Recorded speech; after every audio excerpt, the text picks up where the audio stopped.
कि Indian education system is not just outdated, it is irrelevant. ये मुद्दे के ऊपर आपके क्या विचार है सर? आप हमें बताइएगा, एक्सप्लेन करके दीजिएगा, ताकि जो हमारी आवाम है, जो हमारी जनता है, जो छोटे छोटे बच्चे हैं, उनको समझ में आए सब चीज़। ये एक ऐसा मुद्दा है जो पता सबको है, पर जानबूझकर भी लोग इसको क्यों इग्नोर करते हैं, व्हेन आई डोंट नो। और यही अगर आप इंडिया की किसी भी प्रॉब्लम की जड़ में अगर आप देखोगे तो आपको यही एक प्रॉब्लम है जो आपको हर जगह दिखेगा। ये आपके करियर के लिए भी, मेरे करियर के लिए भी, हम आस पड़ोस में जितना भी प्रॉब्लम्स देख रहे हैं, सबकी जड़ में यही प्रॉब्लम दिखेगा। जो एजुकेशन सिस्टम है वो हर लेवल पे फेल हो रहा है।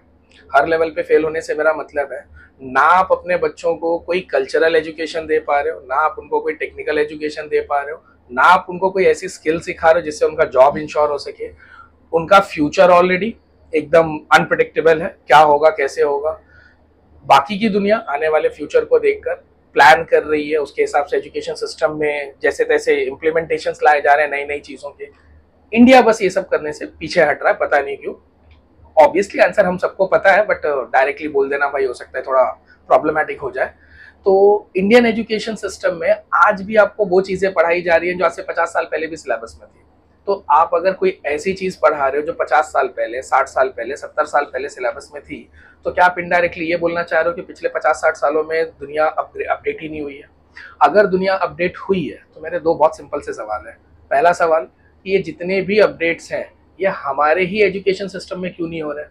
और अगर ये हम नहीं कर रहे तो हम किस बेसिस पे आने वाले फ्यूचर का प्लान कर रहे हैं कि हमारे स्टूडेंट्स आने वाले फ्यूचर के लिए ऐसे रेडी होंगे, वैसे रेडी होंगे। एग्जाम्पल के तौर पे आप कोई भी एक इन्वेंशन ले लो जो फ्यूचरिस्टिक हो, जैसे कि क्वांटम मैकेनिक्स ले लो, क्वांटम फिजिक्स ले लो, या जो अभी रिसेंटली डेवलप्ड हुआ है आर्टिफिशियल इंटेलिजेंस ले लो। इससे रिलेटेड हमारे पूरे सिलेबस में आप ढूंढिए, आपको 12 तक के सिलेबस में क्या मिलता है। दूसरा कि स्पेस टेक्नोलॉजी के बारे में हमारे सिलेबस में क्या है। हमारा सिलेबस आज भी हमारे बच्चों को सिखा रहा है ग्रेविटेशन।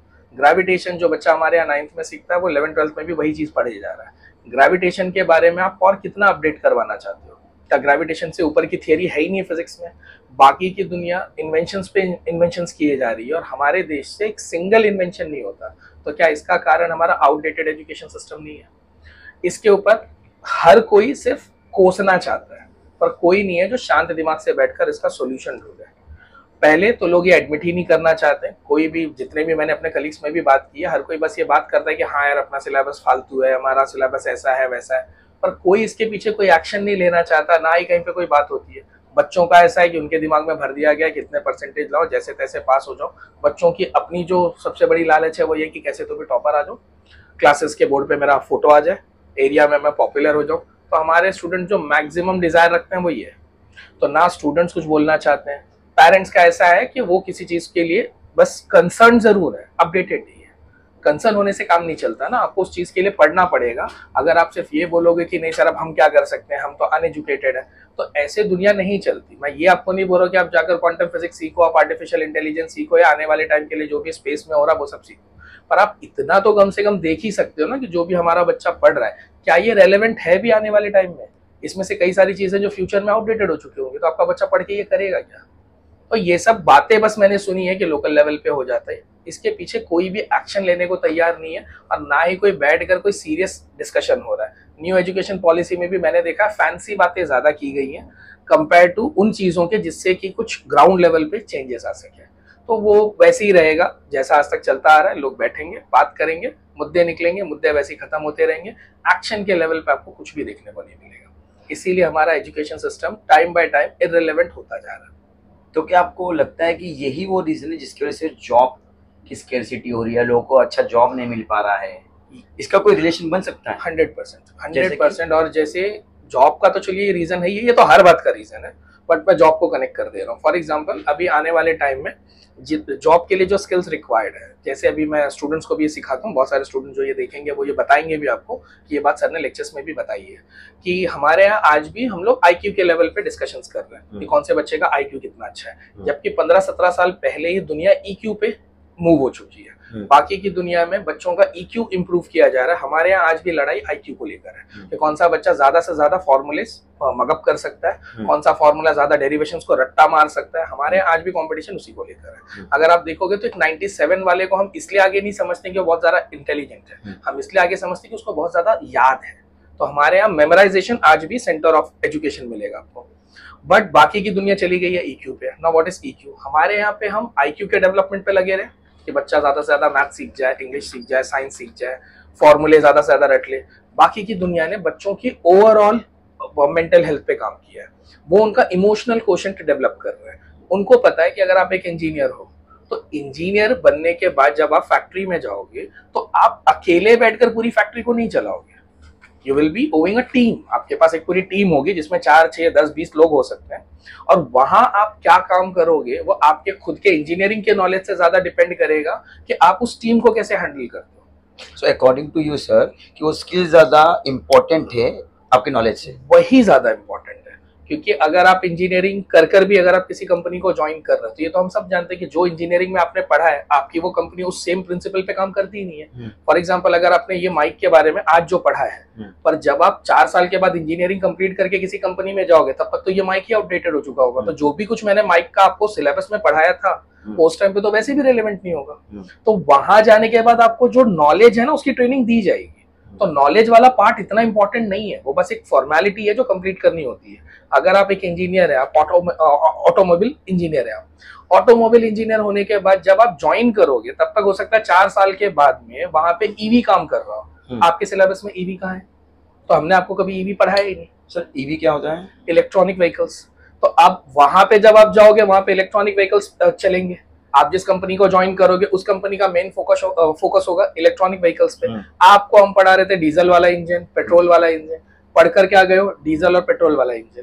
कंपनी में जैसे ही जाओगे वहां पे काम किस में करना है? इलेक्ट्रॉनिक व्हीकल्स पे। इन दोनों का नॉलेज कहीं पे भी मैच नहीं होता। तो नॉलेज वाला पार्ट कंपनीज देख लेती है, बिकॉज हर कंपनी, आप चाहे जितने नॉलेजेबल हो, आप अपने कॉलेज के टॉपर हो, गोल्ड मेडलिस्ट हो, हर कंपनी को आपको ट्रेनिंग देनी ही पड़ती है। तो वो नॉलेज वाला पार्ट वो लोग संभाल सकते हैं। मेन है कि आप अपनी टीम को कैसे हैंडल करते हो, क्योंकि जब कॉर्पोरेट लेवल पे काम होगा तो कॉर्पोरेट लेवल पे काम करते वक्त आपका नॉलेज से ज्यादा इंपॉर्टेंट हो जाएगा कि आप लोगों को कैसे हैंडल करते हो। आप एक छोटे मोटे किसी भी कोचिंग इंस्टीट्यूट में चले जाओ, वहां पे देख लो हमारे लोगों को ये तक पता नहीं कि टीचर से कैसे बात करते हैं। एक टीचर को ही नहीं पता कि एक टीचर से कैसे बात करता है।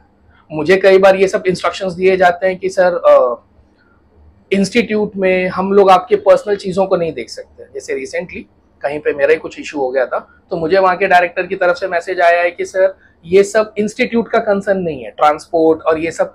अब इस तरह की बातों को वो वही आदमी कर सकता है जिसको ग्राउंड लेवल की रियलिटी नहीं पता है। आपने तो बोल दिया कि नहीं सर ये सब इंस्टीट्यूट का कंसर्न नहीं है, पर ये इंडिविजुअल का कंसर्न तो है ना। एक इंडिविजुअल को तो उसी ट्रांसपोर्टेशन से आना है। Just because you said something fancy तो वो ट्रू थोड़ी हो जाएगा। इंडिविजुअल को अगर लोकल ट्रेन से आना है, लोकल ट्रेन लेट हो रही है, तो आप क्या चाहते हो कि वो इंस्टीट्यूट के प्रेशर में ट्रेन को धक्का लगाकर आगे पहुंचा दे? अब ये बेसिक अंडरस्टैंडिंग एक इंस्टीट्यूट के डायरेक्टर को नहीं है। क्यों नहीं है? क्योंकि उसके ईक्यू पे कभी काम नहीं किया गया। और फॉरेन कंपनीज कभी भी ऐसे लोगों को हायर नहीं करती। उनको ऐसा इंसान चाहिए जो ये सब चीजों को हैंडल करना जानता हो, जो लोगों को ज्यादा अच्छे से हैंडल करे। क्योंकि नॉलेज वाले पार्ट का कंपनसेशन है, पर ईक्यू वाले पार्ट का कोई कंपनसेशन नहीं। अगर आप अपनी टीम को ही हैंडल नहीं कर पा रहे, आपके टीम के अंदर ही अंदर कॉन्स्पिरेसी हो रही है, आपके ही टीम मेंबर आप पे ही ट्रस्ट नहीं कर रहे, तो आपको लगता है कि वो अपना 100% देंगे। अगर आप कोई अच्छा प्रोजेक्ट अपने नॉलेज से बना भी लो, पर अगर आपकी अपनी ही टीम आपके खिलाफ है तो वो प्रोजेक्ट का फ्यूचर क्या होगा? इसलिए बहुत जरूरी है कि बच्चों के ईक्यू पे काम किया जाए, जिसमें इंडिया में बात ही नहीं होती। अच्छे से अच्छे स्कूल में भी मैंने ईक्यू पे बात होते नहीं देखी है। रिजल्ट यह आया है कि आप बच्चे तो छोड़ दो, इंस्टीट्यूट के डायरेक्टर्स हो गए, बड़ी बड़ी कंपनी के जो सीईओज होते हैं, जैसे Bhavesh Agarwal, if I am not wrong, Ola के जो सीईओ है, उन्होंने बोल दिया कि वो नारायण मूर्ति का जो कोट था कि 72 आवर्स लोगों को काम करना चाहिए, तो भावेश अग्रवाल ने बोल दिया बिल्कुल मैं भी काम करता हूँ।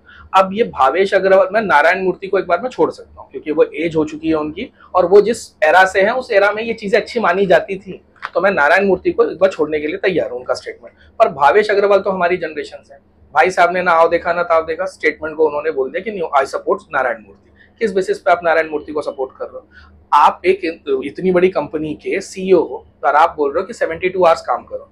मैं 72 आवर्स अगर काम करूं तो उसके बाद भी मुझे सैलरी ही मिलेगी। आप इतना ज्यादा जोश में ये लाइन इसलिए बोल रहे हो क्योंकि आप उस कंपनी के मेन बेनिफिशियरी हो, आप उस कंपनी का शेयर लेकर जाओगे। मैं शेयर लेकर जाऊंगा क्या? मेरे से तो मेरी सैलरी आने वाली है, और उस सैलरी में मुझे जो छोटे मोटे मेरी फैमिली के इवेंट्स मिलेंगे बस उतनी खुशी मेरे हाथ लगने वाली है, उसके अलावा तो मेरे हाथ में कुछ आएगा नहीं। अब ये अंडरस्टैंडिंग उनको नहीं है। वो जिस पैशन की बात कर रहे हैं, वर्क एथिक्स की बात कर रहे हैं, वो उनके लेवल पे ठीक है, क्योंकि 72 आवर्स काम करने के बाद मेरे वो करोड़ों में कमाएंगे, और मेरी सैलरी अगर 20 है तो 20 ही रहने वाली है, उसको 20 से 22 पहुंचने में ही 3 साल लग जाएंगे। अब ये अंडरस्टैंडिंग उनको क्यों नहीं है? ये बातें इन लोगों को, ये इतनी बड़ी बड़ी कंपनी के डायरेक्टर्स हैं, अगर इनको ये बातें नहीं क्लियर हो रही तो आप स्टूडेंट्स का तो छोड़ ही दो। यहाँ पे ईक्यू के लेवल पे कोई ट्रेनिंग नहीं है। ईक्यू क्यों इंपॉर्टेंट है? अगर आप थोड़ा सा नोटिस करो तो हम आजाद कैसे हुए? आपको लगता है बिना ईक्यू के हम आजाद हो पाते? हम क्या नॉलेज से आजाद हुए? आपको लगता है गांधी जी बहुत बड़े साइंटिस्ट थे? आपको लगता है गांधी जी ने बहुत अच्छा वो इंजीनियरिंग के इक्वेशन सॉल्व करके अंग्रेजों को भगाया था? अगर इंडिया आजाद भी हुआ तो उसके पीछे भी ईक्यू है। वो जो लोग थे वो अनपढ़ थे उनमें से तो गई, पर ईक्यू बहुत अच्छा था उनका। उनको 2-4 लाख नहीं 2-4 करोड़ लोगों को साथ में लेकर कैसे एक मूवमेंट बनाई जाती है, ये अक्ल उनको थी। दैट्स व्हाई इंडिया इंडिपेंडेंट हो पाया। अगर ये आज वाले लोगों को मैं उस टाइम पे भेज दूं तो ये लोग तो वो वापस से मेरे ख्याल से अंग्रेज रिटर्न आ जाएंगे। जिस तरह के अभी के लोगों की मैं मेंटालिटी बिना सर पैर की बात करते हैं। आपने कॉमन सुना होगा, किसी भी कंपनी का बॉस ले लो, ये डायलॉग तो कॉमन है, मुझे इससे लेना देना नहीं है। जैसे एम्प्लॉय कुछ बोल रहा होता है, ये तो एकदम कॉमन डायलॉग है। ये आपको किसी इंस्टीट्यूट से लेकर वो ओला कंपनी से लेकर आपको कॉल सेंटर हर जगह ये डायलॉग मिलेगा। अब ये डायलॉग कोई एक समझदार आदमी नहीं बोल सकता। अगर आप मेरे एम्प्लॉई हैं और आपके कोई कंसर्न है तो इनडायरेक्टली वो मेरा कंसर्न है। एक समझदार इंसान इस तरीके से बात करता है। एक पागल आदमी कैसे बात करेगा कि ये मेरा लुकआउट नहीं है? कैसे लुकआउट नहीं है? ऊपर वाला ना करे, गॉड फॉरबिड, पर अगर आपके घर में कोई हॉस्पिटल में बीमार है, आप उसकी वजह से लेट आ गए या फिर आप नहीं आ पाए और उसका रीजन मैं दूं कि ये मेरा कंसर्न नहीं है, तो क्या आपके बोलने से ये बात सॉल्व हो जाएगी? आप क्या घर वाले को छोड़ दोगे? ये बिना सर पैर की बात होगी। आज के लोग इस भाषा में बात करते हैं। अगर यही भाषा में उस टाइम के लोगों ने बात की होती तो आपको लगता है कभी इंडिपेंडेंस मिलती? तो सर, तो अभी की मेंटेलिटी में और पहले की मेंटेलिटी में ऐसा क्या डिफरेंस आ रहा है, और क्या ये सही है? क्या आज के जो जनरेशन जो चल रहा है, क्या वो सही डायरेक्शन में चल रहा है? जा ही नहीं सकता, क्योंकि इस जनरेशन को जो लोग गाइड कर रहे हैं उनको खुद ही ये बात की अक्ल नहीं है कि वी डू नॉट एग्जिस्ट। ये लाइन मैं हमेशा अपने लेक्चर्स में बोलता हूँ कि we do not exist but we coexist. But कौन गाइड कर रहा है? जो टीचर्स हैं, जो टीचर्स को जो पुराने टीचर्स ने पढ़ाया। क्या सोशल मीडिया का भी इसके ऊपर इन्फ्लुएंस है? बहुत ज्यादा।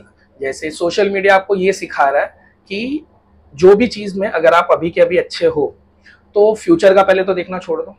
दूसरी बात कि आपके जो भी रिलेशंस हैं उनको आप कैसे मैनिपुलेट करके अपने बेनिफिट के लिए यूज कर सकते हो। कल्चर जब बोलो तो बच्चे कई बार मुंह बना लेते हैं। अगर आप कभी भी लेक्चर में, आपको खुद पढ़ा तो आपको मालूम है, आप खाली कल्चर पे बस वर्ड यूज करो कि हमारी संस्कृति में, और आप बच्चों का फेस देखो, ये वर्ड सुनते बच्चे मुंह बना लेते हैं। उनको लगता है यार अब ये बोरिंग भाषण आएगा।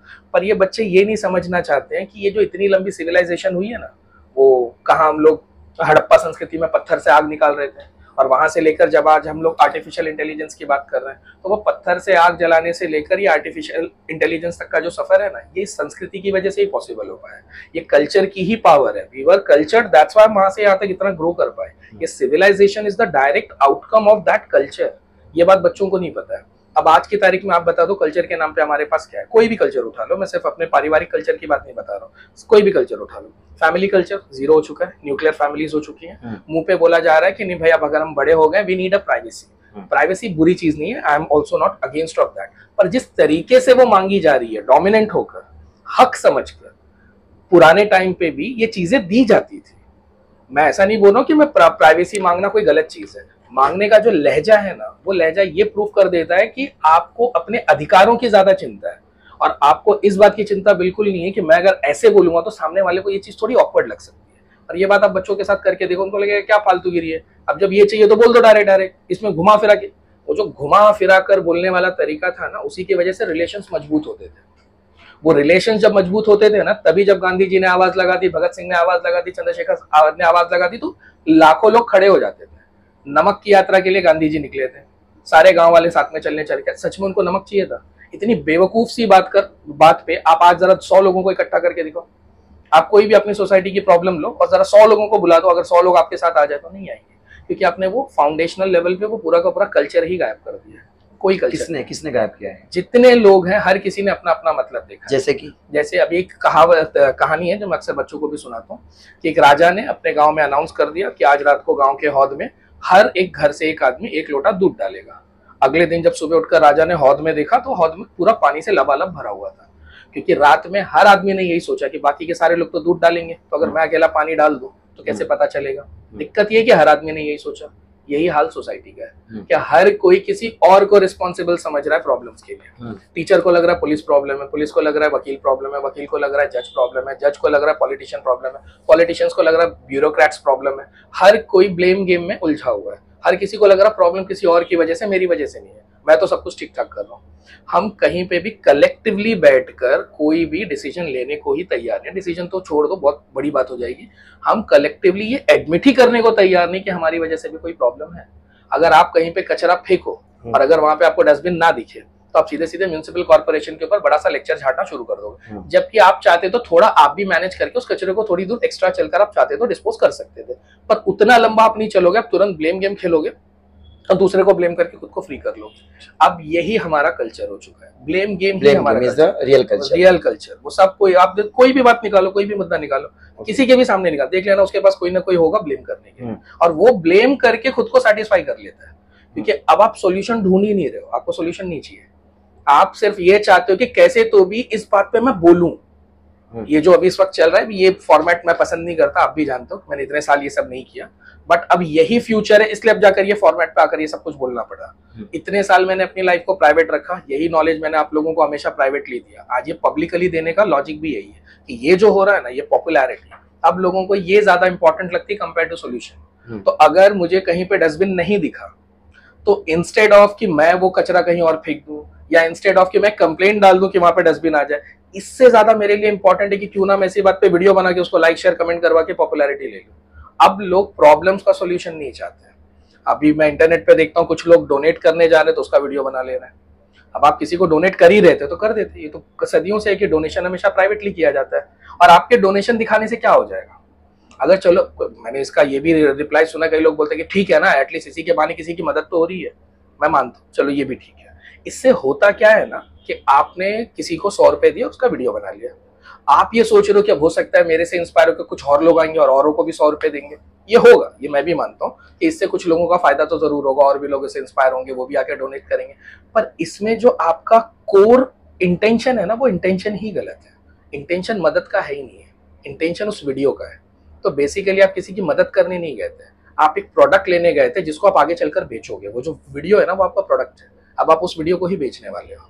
और ये अगर सेंटर ऑफ अट्रैक्शन बन गया तो होगा क्या कि लोग फिर इसी को आगे चल के मैनिपुलेट करेंगे, और इसके बहुत सारे मैनिपुलेशंस हुए हैं। डोनेशन के ही नाम पे फिर आगे चल के क्राइम होने लग जाते हैं। लोग अपना दिमाग नहीं लगाना चाहते, उनको जहां पे भी सस्ते तरीके से, सिंपल तरीके से पॉपुलैरिटी मिल रही है, वो बस वहां भागना चाहते हैं। और ये क्यों हो रहा है? क्योंकि हर किसी को लग रहा है कि सॉल्यूशन छोड़ दो, वो किसी और का काम है। हम पहले इस मामले को मुद्दा बनाकर पॉपुलैरिटी ले ले रहे हैं। Popularity popularity popularity. सो फिलहाल इंटीग्रिटी पे काम हो ही नहीं रहा है। बिल्कुल बिल्कुल। तो क्या आपको ऐसा लगता है कि ये जो यूथ है फिलहाल इंडियन कल्चर को धिक्कार के सीधा वो वेस्टर्नाइजेशन की तरफ बढ़ रहा है, और क्या ये सही है? क्योंकि ज्यादातर लोगों का कहना है कि हमको उसी तरह से चलना चाहिए। जैसे कि मैंने भी देखा हुआ है, बहुत सारे लोग टैटू बनाएंगे, ड्रेसिंग सेंस वैसा ही हो गया, इंडियन कपड़े को पसंद नहीं आ रहे, बाहर के खाने वालों को पसंद आ जाता है। अब जैसे कि आपने डिवोर्स के केस देखे होंगे, वो बढ़ गए हुए हैं, रिलेशनशिप का मजाक हो गया हुआ है, पेरेंट्स के साथ नहीं रहना है, दे वांट फ्रीडम। तो क्या ये सही चल रहा है कि इंडियन कल्चर को धिक्कारते हो? क्योंकि पहले के जमाने के अंदर बहुत सारे लोग पारिवारिक रहना पसंद करते थे, अभी वो पसंद करते ही नहीं है। तो क्या ये वेस्टर्नाइजेशन की तरफ जाना जो यूथ के हिसाब से सही है, क्या वो रियली में सही है, और इसका अंत कहाँ होगा? इसका आंसर पार्टली हाँ है, पार्टली ना है। क्योंकि ऐसा भी नहीं है कि वेस्टर्न कल्चर में सब कुछ बुरा है, कुछ चीजें तो वहां पे है अच्छी। दिक्कत ये नहीं कि आप वेस्टर्न कल्चर को फॉलो करो, दिक्कत है कि आप उसको ब्लाइंडली फॉलो कर लो। हर चीज में दिक्कत तब आ जाती है ना जब आप उसको क्रॉस चेक करना भूल जाते हो। तो मैं अब अगर ये बोलने लग जाऊं कि जितना भी वेस्टर्न कल्चर ने हमको दिया वो सब कुछ खराब था, तो वैसा नहीं है। उन्होंने बहुत सारी चीजें अच्छी भी दी, जैसे कि बताइए। जैसे जो टेक्नोलॉजी है वो उन्हीं का दिया हुआ है। वरना हमारे यहाँ तो चल रहा था कि जा विधि राखे राम ता विधि रही हो। ये हमारे यहाँ का बहुत फेमस डायलॉग है कि ऊपर वाला जैसा रहेगा वैसे ही रहेंगे। इस्लाम में भी बोला जाता है अल्लाह देता है हम लेता है। तो ये जो इस पे क्रॉस क्वेश्चन करने का जो तरीका है ना, वो हमको वेस्टर्न लोगों ने ही सिखाया है, जो कि अच्छी बात है। कि आप हमेशा थोड़ा सा चीजों को और खूबसूरत बनाने की, अपडेट करने की आप देखो। अगर मैं ऐसा नहीं बोल रहा हूँ कि बिल्कुल ही नहीं हुआ होता, पर मुझे नहीं लगता कि अगर वेस्टर्न कल्चर का हम पे इन्फ्लुएंस नहीं होता तो जो टेक्नोलॉजी में हम इतना आ पाए, हम इतना आगे तो नहीं होते। जीरो होते, मैं ऐसा भी नहीं बोल रहा हूँ, पर इतना आगे टेक्नोलॉजी में आगे आने से ये सब लाइफ सेट हो चुकी है। बस यही बैलेंस हमको ढूंढना था, और ये बैलेंस आ जाता अगर हम लोग सारी बातों को क्रॉस चेक करके अडॉप्ट करते। तो अगर हमने उनकी कोई भी उनका फैशन अगर हमने अडॉप्ट किया था, तो वो करने के टाइम अगर हम लोग बस इतना सोच लेते कि इसका हमारी लाइफ पे क्या असर होगा, तो हमारा सारा प्रॉब्लम सॉल्व हो जाता। क्या असर हुआ है इसका? अब अगर आप टैटू बना रहे हो, बात टैटू बनाने की नहीं है, बात फिर से वही आ जाती है कि आप टैटू इसलिए नहीं बना रहे हो कि बिकॉज आपको ये बहुत अच्छा लग रहा है। दिक्कत ये कि आप ये किसी को दिखाने के लिए बना रहे हो। अब साइकोलॉजी के साथ एक दिक्कत है कि साइकोलॉजी में आप अपने दिमाग को दो तरीके से ट्रेन नहीं कर सकते। अगर आपको टैटू दिखाने का मन कर रहा है ना, तो अब आपको अपने कपड़े भी दिखाने का मन करेगा, अब आपको आपके हेयर स्टाइल भी दिखाने का मन करेगा। अब ये इससे होता क्या है कि आपकी पूरी साइकोलॉजी हो गई कि मैं दिखा क्या रहा हूँ, मैं अचीव क्या कर रहा हूँ, मैं सीख क्या रहा हूँ, मैं खुद को अपडेट क्या कर रहा हूँ, मैं कितना एजुकेट हो रहा हूँ, मेरी हेल्थ कैसी है, मेरे मैनर्स कैसे हैं, मेरे आस पड़ोस के, ये सब आप साइड में छोड़ दोगे। अब आपके माइंड में दिन भर ये चलेगा कि मैं ऐसा क्या करूं जो मैं दिखा सकूं, और ये जो दिखाना है वो इतना ओवर पावर कर जाएगा आपकी साइकोलॉजी में कि बाकी की चीजें आपके लिए मैटर नहीं करेंगी। यही दिक्कत है। अगर आप थोड़ा सा क्रॉस चेक कर लेते, टैटू आपको बनाना था, अगर आप वो ऐसा कोई टैटू बनाओ या ऐसी कोई चीज कर लो जो आप पब्लिक के लिए नहीं कर रहे हो, तो मैं उसको बुरा नहीं मानता हूँ, बिकॉज वो ठीक है, आपका डिसीजन है। हाउ कैन आई जज समवन? तो वहां पे मैं पीछे हटने को तैयार हूँ। बट यहाँ ऐसा हो गया कि हम वेस्टर्न कल्चर से सिर्फ और सिर्फ इसलिए इंस्पायर होते हैं क्योंकि हमको पॉपुलैरिटी चाहिए। आप कोई भी गाना ले आओ तो लोग वो गाना इसलिए नहीं गाना चाह रहे हैं कि वो गाना उनको अच्छा लग रहा है, वो इसलिए गाना चाह रहे हैं क्योंकि अगर ये गाना गाऊंगा तो लोग मुझे बहुत ज्यादा वेस्टर्न समझेंगे, लोग सोचेंगे मैं बहुत ज्यादा मॉडर्न हूँ। ये दिक्कत है। इससे आपके खुद के दिमाग में आपके खुद के कल्चर के लिए एक इंफीरियरिटी कॉम्प्लेक्स बैठ जाएगा। मतलब इसके हिसाब से वेस्टर्न जो कल्चर है वो बहुत सुपीरियर लेवल पे है, और इंडियन कल्चर जो है वो नीचे लेवल पे है, और इंडियन कल्चर को दिखा जा रहा है वहाँ पे उसको उसकी तरफ। और उसका रिजल्ट ये आएगा कि अगर आपको प्यास भी लगी होगी तो आप कोका कोला पीना ज्यादा प्रेफर करोगे कंपेयर टू गन्ने के जूस के। ये यहाँ पे जाके दिक्कत हो जाती है कि यू कॉम्प्रोमाइज योर हेल्थ। अगर कोका कोला सच में बहुत टेस्टी होता तो मुझे कोई दिक्कत नहीं थी, पर अगर गन्ने का जूस और कोका कोला और गन्ने के जूस के साथ लस्सी भी मिल रही होगी, तो ये दोनों हेल्दी ऑप्शंस को छोड़कर, जो कि टेस्टियर भी है, इन दोनों को छोड़कर जब आप कोका कोला की तरफ जा रहे हो ना, दिस इज द प्रॉब्लम। जब आप वेस्टर्न कल्चर को फॉलो करते हो ना, तो स्लोली आप स्टार्ट तो किसी एक चीज से करते हो, किसी सॉन्ग से, किसी टैटू से, किसी कपड़े से, पर स्लोली वो आपकी साइकोलॉजी को ऐसे ओवर पावर कर जाती है वो बात कि एंड में जाके आप अपनी हेल्थ से भी कॉम्प्रोमाइज करना शुरू कर देते हो। फिर आपकी ये समझ भी बंद हो जाती है कि लस्सी गन्ने के जूस में और कोका कोला में से मुझे क्या पीना चाहिए, जिसके कि इनफ वीडियोस अवेलेबल है कि ये कितना हार्मफुल है और वो कितने हेल्दियर है। पर अब आपकी साइकोलॉजी बंद हो चुकी है, अब आपको कुछ समझ में आना बंद हो चुका है। अब आप चुपचाप से जाओगे कोका कोला खरीद लोगे, सामने गन्ने का जूस ताजा मिल रहा होगा जो हेल्दियर भी है और टेस्टियर भी है, नहीं खरीदोगे। यहाँ ऐसे ये शुरुआत होती है, और ये यहाँ जाकर जब खत्म होती है ना, तब वो रिस्की है। वरना चीजें उन्होंने बहुत अच्छी सिखाई थी, पर आप उतना ही ले लेते और बाकी का उसको अगर कनेक्ट नहीं करते तो आपके लिए ज्यादा बेनिफिशियल था। माफ कीजिएगा, बट अगर आप लाइफस्टाइल पे जाए, जिस प्रकार की जिंदगी वो जीते हैं, क्या वो सही है? उनके हिसाब से वो सही, लेकिन क्या वो इंडियन बच्चों के हिसाब से सही है? बिल्कुल सही नहीं है। ये अच्छा क्वेश्चन था, क्योंकि हमारे स्टूडेंट्स को भी ये नहीं पता है कि मोस्ट ऑफ द चीजें जो हम लोग उनकी कॉपी कर रहे हैं, उनके पास उसका रीजन है और हमारे पास कोई रीजन नहीं। जैसे ब्लेजर पहनना, नहीं सर वो आप समझ रहे हैं हम, लेकिन जिस प्रकार की लाइफ, मतलब वो न्यूक्लियर ही जीना पसंद करते हैं, 18 की एज के बाद पेरेंट्स के साथ नहीं रहते हैं, उसके बाद में उसका रीजन ये है कि because they want to follow their independent lifestyle. अब उनके रिलेशनशिप्स के कुछ ज्यादा इंपॉर्टेंस नहीं है, क्योंकि एक एक इंसान के 2-2, 3-3, 4-4 शादियां होती है, और अगर आपने देखा होगा पिछले 5 से 6 साल के अंदर इंडिया के अंदर वही पैटर्न चल रहा है। मतलब जो घर के अंदर जो मियाँ बीबी का या जो हस्बैंड वाइफ का जो प्यार था वो खत्म होते दिख रहा है इंडिया के अंदर। तो क्या हम वही फॉलो कर रहे हैं? क्या वो सही है? मैरिज एज एन इंस्टीट्यूट पे मेरी सोच थोड़ी अलग है, तो उस पर मैं बहुत ज्यादा नहीं बोलूंगा। बट वो लोग एक पॉइंट पे सही है कि एक एज के बाद में बच्चे को कुछ प्राइवेसी फैमिली की तरफ से खुद ही दे देनी चाहिए। ये अगर फैमिली खुद दे दे तो बहुत अच्छा है, जो हमारे यहाँ पे भी होता था, पर गरीबी की वजह से हम बहुत ज्यादा प्राइवेसी दे नहीं सकते थे, ऑफकोर्स कि हमारे पास उतने रिसोर्सेस ही नहीं थे। तो ठीक है, हम उतना अच्छा कर तो नहीं पाए, बट ऐसा नहीं है कि इंडियन कल्चर में भी उतने ज्यादा रिस्ट्रिक्शन थे, बिल्कुल ही नहीं देना था, वैसा सा था नहीं। हम कर नहीं पाए, इसलिए लोगों का एक परसेप्शन बन गया कि इंडियन कल्चर में सबको साथ में रहना पड़ता। भाई अब जब जगह ही नहीं तो साथ में रहना ही पड़ेगा ना। That was forceful also. दिक्कत क्या है कि वो लोग वो पॉइंट सही बोल रहे हैं, कि लोगों के पास थोड़ी प्राइवेसी तो होनी चाहिए, पर उसके बाद की जो बातें वो बोल रहे हैं ना वो गलत है। जैसे न्यूक्लियर फैमिली हो जाना, अब आज की तारीख में जो सबसे बड़ा हेल्थ रिस्क है वो है मेंटल डिसऑर्डर को लेकर। मेंटल डिसऑर्डर के रूट में ही ये बसा हुआ है कि आपके पास कोई अपना नहीं है बात करने के लिए। एंजाइटी, डिप्रेशन, हर दूसरा इंसान आज डिप्रेस्ड है, कॉमन हो गया डिप्रेशन वर्ड। आज से 15 साल पहले मैंने सुना ही नहीं था, मैंने किसी को बोलते नहीं सुना था डिप्रेशन। और अगर आप 15 साल पहले बोलते भी ना कि यार मैं डिप्रेस्ड हूं, तो लोगों को लगता है आपका किसी से झगड़ा वगड़ा हो गया, आप दुखी हैं। आपको आप डिप्रेशन समझाने ही जाते तो आपको 1 घंटा लग जाता है कि आप क्लिनिकल डिप्रेशन की बात कर रहे हो। और 10 में से 9 लोगों को तो 1 घंटे के बाद भी नहीं समझ में आता कि डिप्रेशन का मीनिंग क्या है। आज 15 साल के बाद देख लो, किसी से भी 10-15 मिनट बात करो, उसके सेंटेंस में कहीं ना कहीं डिप्रेशन वर्ड आ ही जाएगा। डिप्रेशन इतना कॉमन हो गया है। डिप्रेशन का रूट क्या है? You have nobody to talk. वहां जाके वो लोग गलत हो जाते हैं। तो प्राइवेसी वाले पार्ट पे तो वो सही थे, पर वो जो आइसोलेशन वाला पार्ट था ना, प्राइवेसी और आइसोलेशन में there is a very thin line, और वो लोग भी नहीं देख पाए, इसीलिए आज उनका भी यही हाल है। मेंटल डिप्रेशन वहां पे पीक पे है, वेस्टर्न कंट्री यूरोप में पीक पे है। अब हम जब उनका कल्चर ला रहे थे तो हमको बस उसका छोटा सा हिस्सा लेना था, उतना खाली ध्यान देना था कि देखो वहां पे एक एज के बाद में फ्रीडम दी जाती है, प्राइवेसी दी जाती है, तो हमको बस उतना ही कॉम्प्रोमाइज करना था।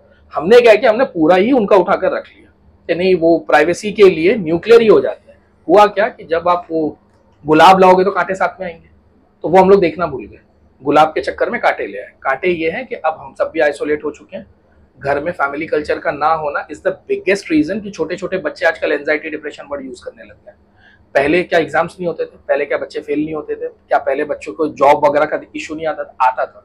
पर कोई होता था जिससे बात कर है ना, या तो सोल्यूशन मिल जाता था, और सोल्यूशन ना भी मिले तो कम से कम हिम्मत मिल जाती थी।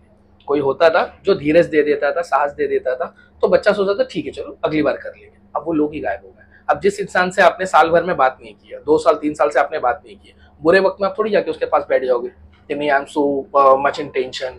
वो आपसे क्या बात करेगा? आपको उसके साथ क्या बॉन्ड है? जब हम एक साथ फैमिली में थे, बॉन्डिंग थी, या तो हमसे जो सीनियर्स थे वो खुद ही आइडेंटिफाई कर लेते थे कि हम प्रॉब्लम है, तो वही हमको अप्रोच कर लेते थे, या तो हमारे लिए वो अप्रोचेबल होते थे क्योंकि उनके साथ बातचीत चलती रहती थी।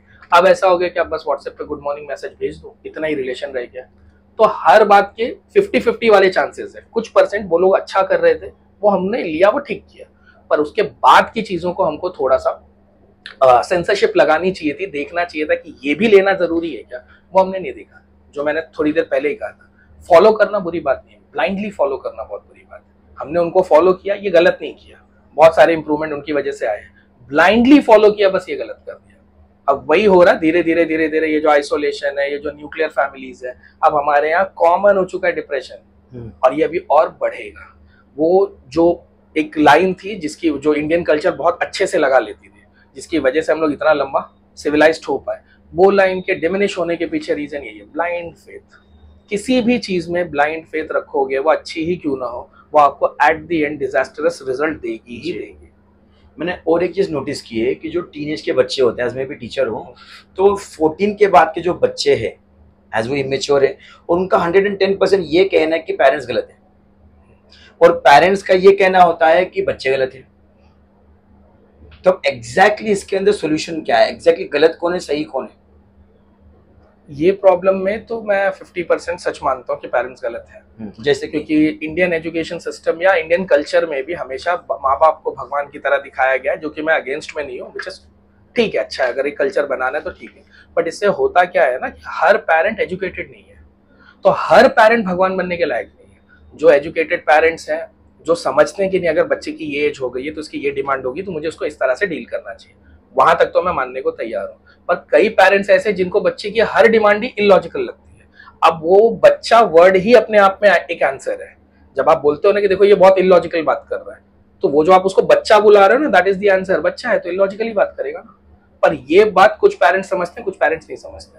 तो कुछ बच्चे तो सही है कि पेरेंट्स नहीं समझ रहे, पेरेंट्स को ही नहीं समझ में आ रहा है कि हमसे कैसे डील करें। तो मैं ऐसा नहीं बोलूंगा कि सारे बच्चे गलत हैं।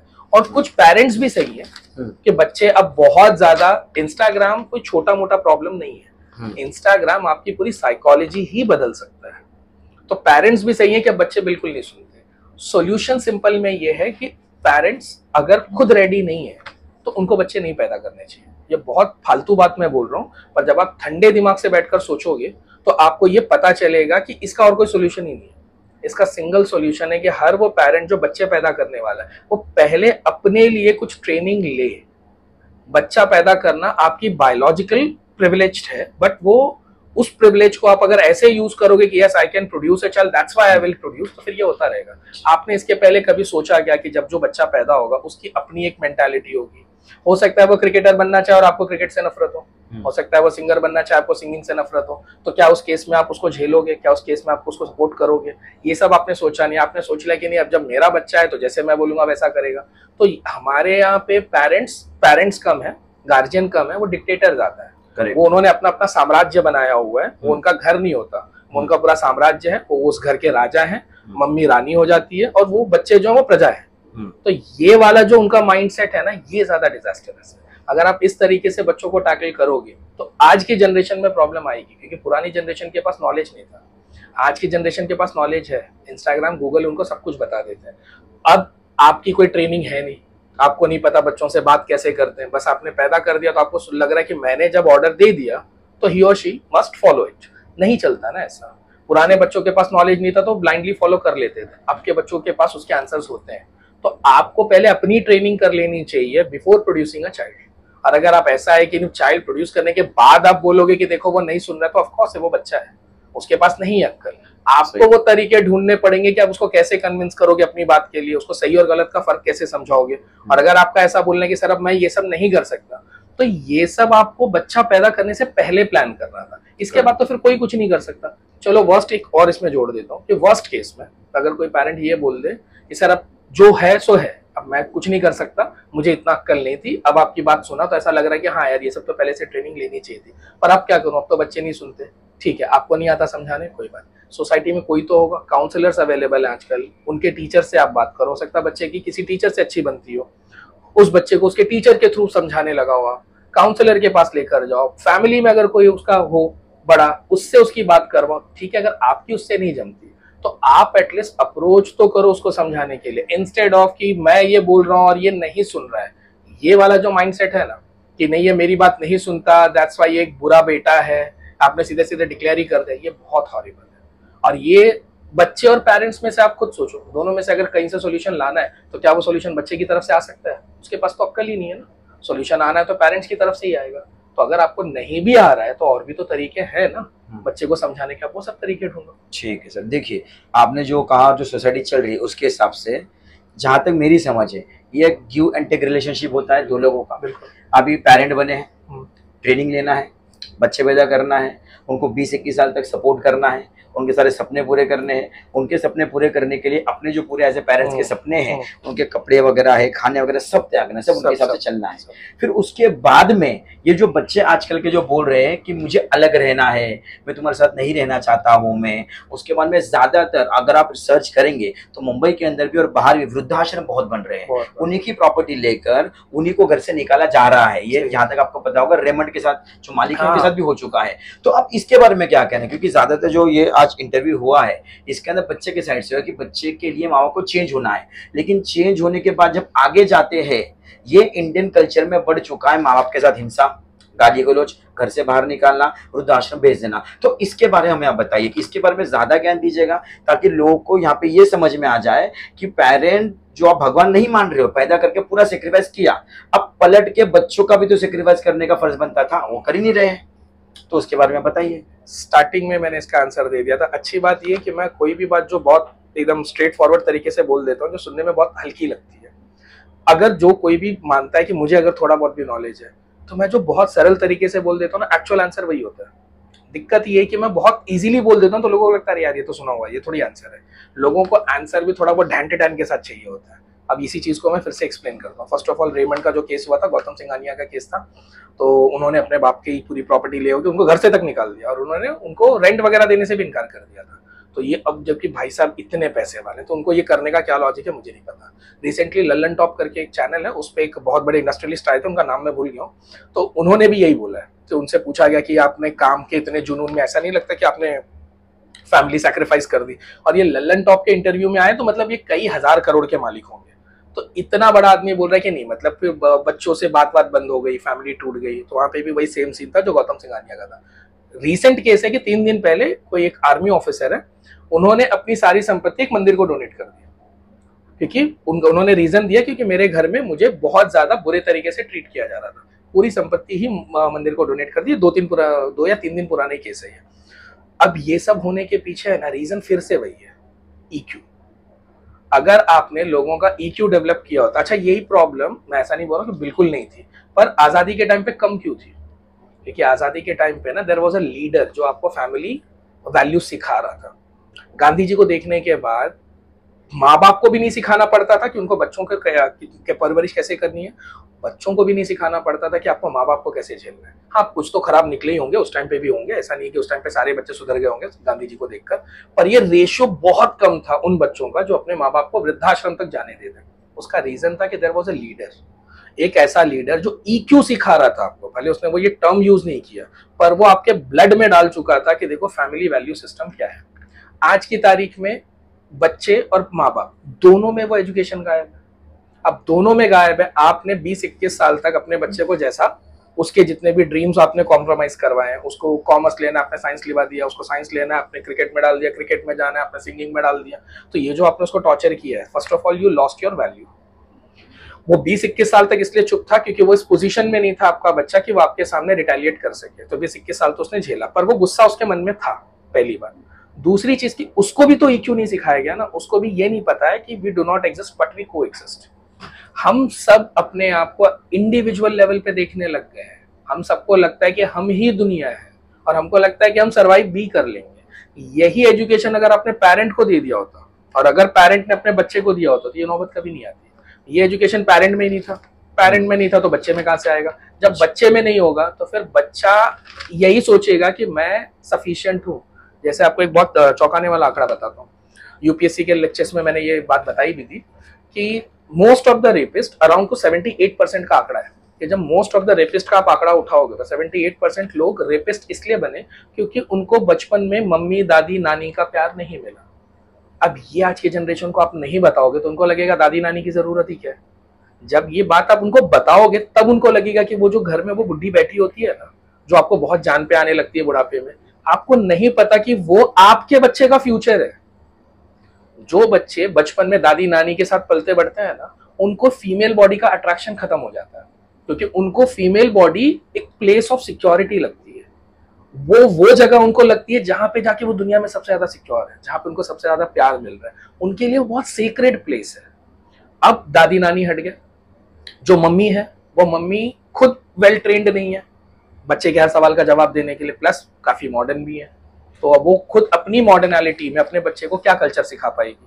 पहले ऐसा था कि लड़की नई नई माँ बनी है तो उसको तो बहुत अच्छी वैल्यूज नहीं पता, वो तो अभी सीखेगी एज के साथ में, एक्सपीरियंस के साथ में, पर घर में नानी दादी ऑलरेडी थी ना, तो वो बच्चों को पालती थी।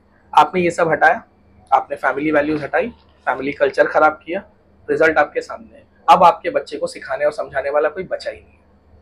अब जब कोई बचा ही नहीं है तो आप ये बात कैसे प्रूव करोगे कि जब वो 21-22 का हो गया है, वो इंडिपेंडेंटली कमाने लग गया है, now he and she can afford a flat, a separate vehicle, और वो अपना खर्चा भी चला सकते हैं, तो अब आप ये बात समझाओगे ही कैसे उनको कि आपको पेरेंट्स के साथ रहना चाहिए? क्योंकि वो चल रहे हैं लॉजिक पे। दुनिया में 2 ही तरीके हैं चलने के, एक है इमोशन, एक है लॉजिक। इमोशनल वाला एंगल ही आपने पूरा खत्म कर दिया, दादी नानी सबको गायब कर दिया। उल्टा आपने ही प्रूव कर दिया कि नहीं, इतना सब ये सब करने की जरूरत नहीं है, क्योंकि आप ही जब अपनी मम्मी की इज्जत नहीं करो तो आपका बेटा भी तो आप ही को देखकर सीखेगा ना। तो वो भी जब अपनी एज में आएगा तो वो याद करेगा कि नहीं, ये इतना भी इंपॉर्टेंट रिलेशन नहीं है कि इनके साथ ही रहना पड़ जाए। इट्स ओके, हाँ दादी है तो है, ये आप ही ने उसको ट्रेन किया है।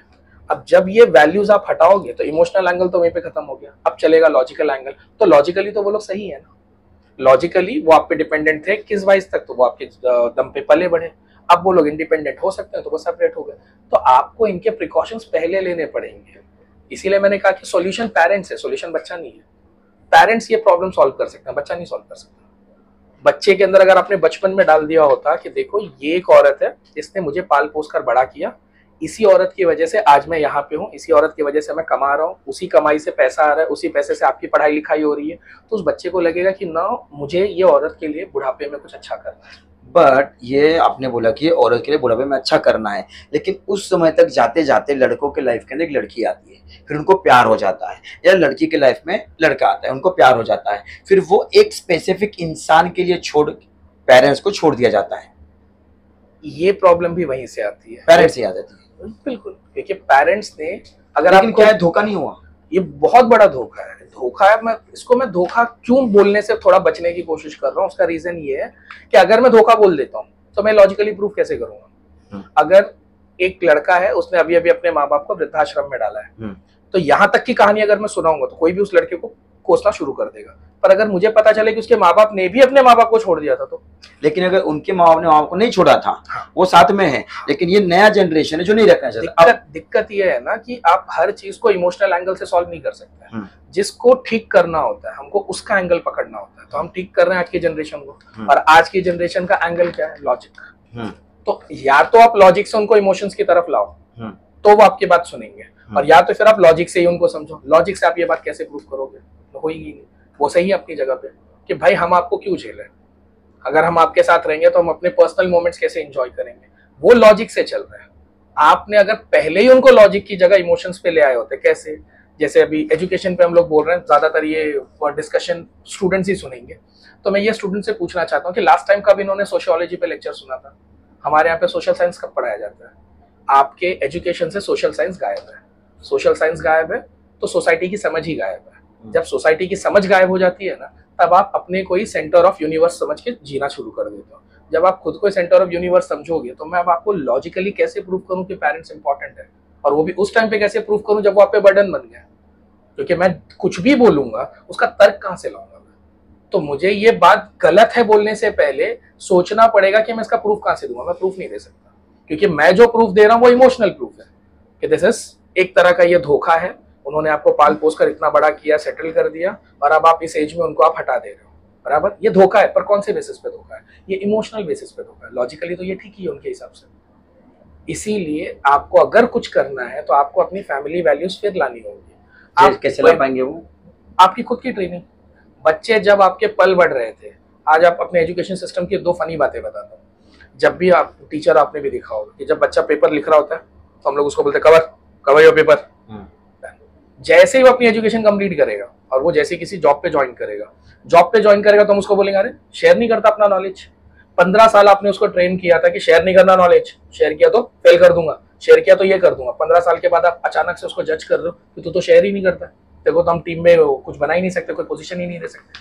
हमारा पूरा एजुकेशन सिस्टम ही कंफ्यूज्ड है। हम बच्चों को जो चीज पहले बोलते हैं बुरी है, वही चीज आगे चलकर बोल देते हैं कि बहुत अच्छी, यही उल्टा इंपॉर्टेंट है।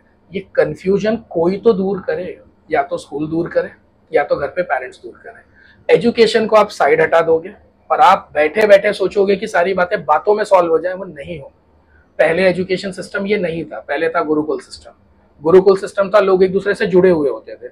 जब आपने सिविलाइजेशन की तरफ अगला स्टेप लिया, जब इंडस्ट्रियलाइजेशन हुआ, लोग एक जगह से दूसरी जगह मूव करने लगे, तब आपको ये सोचना चाहिए था कि मैं अपने बच्चे के लिए ब्रेड एंड बटर का तो इंतजाम कर रहा हूँ, पर ये इससे इसका सिर्फ सर्वाइवल इंश्योर होगा, इससे इसकी जो फैमिली ग्रोथ है उस पर क्या असर पड़ेगा ये आपने सोचा ही नहीं। आपने सवाल निग्लेक्ट कर दिया, आपको लगा इसके बिना भी चल जाएगा, अब भुगतो। ये जो छोटी छोटी चीज, सोशल साइंस को हम साइंस मानते हैं तो कोई रीजन तो होगा ना। आपने ये सारी बातों को लेस वैल्यूएबल छोड़ दो, जीरो वैल्यूज वाला बना दिया कि सोशल साइंस टाइम पास है। जिस बच्चे को सोसाइटी ही टाइम पास लगती है, जिस बच्चे को लगता है कि अगर टीचर को मैंने फीस दिया, उसने मेरे को सर्विस दे दी, बात खत्म। तो ये मेंटालिटी आप ही ने उसको सिखाई है। पेरेंट्स जितने, मैं हर पेरेंट्स की बात नहीं कर रहा, ऑफ कोर्स बहुत कुछ लोगों के साथ तो बहुत ही बुरा हुआ है, पर मैंने कई जगह पे देखा कि पेरेंट्स ने भी बहुत अच्छा ट्रेन किया बच्चों को। जैसे एग्जांपल आपको बहुत जल्दी क्लिक हो जाएगा। आजकल आपको नहीं लगता कि पेरेंट्स खुद बच्चे को ट्रेन करते हैं कि बस जाओ पढ़ो और बस हो गया, टीचर विचर के पीछे नहीं ज्यादा पढ़ने का। तो वो जब आप सिखा रहे थे तो इमोशनल एंगल को आप ही ने तो कट डाउन कर दिया था ना। एक बच्चे को जब भी कोई हायर डाउट आएगा तो किसके पास जाएगा? टीचर के पास। आपने क्या बताया कि टीचर विचर कुछ नहीं होता, चुपचाप से वो एक सर्विस प्रोवाइडर है, हमने उसको फीस दी है, उसने आपको एजुकेशन दिया, बात खत्म। जब आप ये लाइन बोल रहे थे तो आप ये भूल गए थे कि आज तो टीचर का टर्न है, अगला टर्न आपका आएगा। तो आपको इन सब बातों का ध्यान बचपन से, कल्चरल वैल्यूज देना, उनको फैमिली वैल्यूज सिखाना, ये आपको बचपन से करना होगा। जब 22 में बच्चे बिगड़ने लगते हैं ना, जब वो रिबेलियन होना शुरू करते हैं, तब मैंने देखा पेरेंट्स ये सब डिस्कशन लेकर आते हैं। रिवीजन का अर्थ क्या होता है? वही वो विरोध करना हर चीज पे। अगर आप बोलोगे कि नहीं 10 बजे घर आ जाना, नहीं मैं 10 बजे घर नहीं आऊंगा। कोई भी आपके जो घर का कोई कल्चर है, कोई फंक्शन है, कुछ भी है, तो उसमें नहीं आना। ड्रेसिंग का सेंस अपने स्टाइल का रखना। तो वो एक रिबेलियन जो उनके अंदर आ जाता है ना, पूरा क्या बोलेंगे उसको, क्रांतिकारी पूरा, हर चीज पे झगड़ा करना, हर चीज पे आर्ग्यूमेंट्स करना, ये सारी चीजें उनके अंदर 4 या 5 साल की उम्र से अगर आपने समझाई होती तो ये सॉल्व हो जाए। लेकिन ये जो क्रांतिकारी है, ये सारे लोग, मैं पर्सनली मानता हूँ कि इंडिया के अंदर जो घर का माहौल है वो सही नहीं है। फिलहाल माहौल सही नहीं, का झगड़े के हिसाब से कह रहा हूँ। हाँ। ये जो घर में क्रांतिकारी है, बाहर जाके चूहे बन जाते हैं। हाँ।